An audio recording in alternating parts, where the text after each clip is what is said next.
Hi, I'm Peter. This is Peter on Health Channel. This video is called Bud Sales. So there's been a big kerfluffle in our nation about this particular man. I know you're like, man, what? No, and this was a trans person, I guess, who called himself a girl and woman and whatever. Has had surgery and stuff. Sure looks like a woman. But did an ad series for Anheuser-Busch, and so comedian, and people on YouTube have done some videos on it, and I'll play a little clip. The woke Bud Light campaign has already shaved off nearly $4 billion in company value in a few short days. That's great. And it concludes, don't let Dems lie to you, conservative boycotts work. I like that. And here, if you're into confusing looking screens, these are the actual market cap number screens, 132.38 billion on March 31st.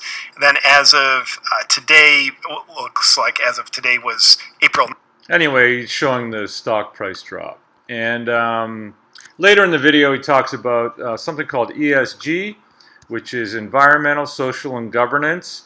And what it is a philosophy and program imposed on companies like Anheuser-Busch and Nike and other by their institutional investors, including what he mentions in the video, Vanguard and BlackRock.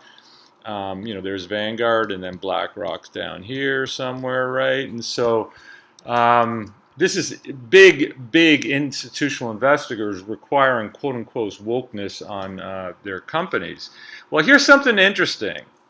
The stock price of Anheuser-Busch, yeah, sure did drop. There's your $4 billion drop, but that was April 12th. Look at it today. It's almost fully recovered. Oh, that's kind of interesting. So maybe it didn't actually drop. And then if you look for, okay, well, let's forget stock. Let's search Google News for Bud sales. And what you find interspersed in the news of dropping Bud sales is a little bit of fact checking. Did it really drop 80%? Did it really drop 30%? How Bud Light became a microcosm, And so that's kind of interesting, right? Like the news and the stock would seem to conflict with this, story. If you get on YouTube, which is the long tail, which is just you or me or any Joe Blow putting up stuff, it's almost all on the side of, yeah, Bud Anheuser-Busch is in big trouble. But I want to point out something to you. When the institutional investors are requiring wokeness in terms of Bud, Anheuser-Busch, maybe it wasn't even Anheuser-Busch that decided, they had to have, this man, not man, do an ad. Maybe it was the institutional investor. Do you think those same kind of powers could manipulate stocks? Like, for example, everybody's watching Bud now, and maybe Vanguard and BlackRock and all the institutional investors are pumping it up to like punch a hole in the idea that boycotts could work.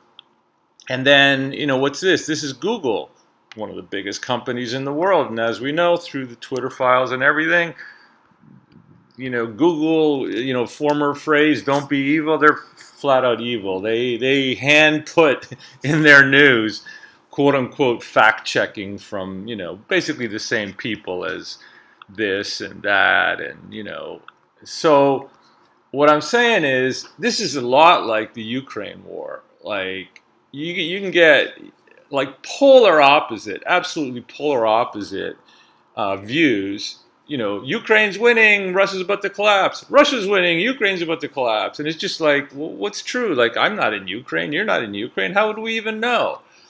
How would we really know about Bud sales? And I'm saying in this present day, if you go to places that can be manipulated by the oligarchs, I'm pretty much sure you're getting a lie. And this is about the only place left, even with the censorship, where you might get a glimmer of, if not truth, like some more information. It's a weird time.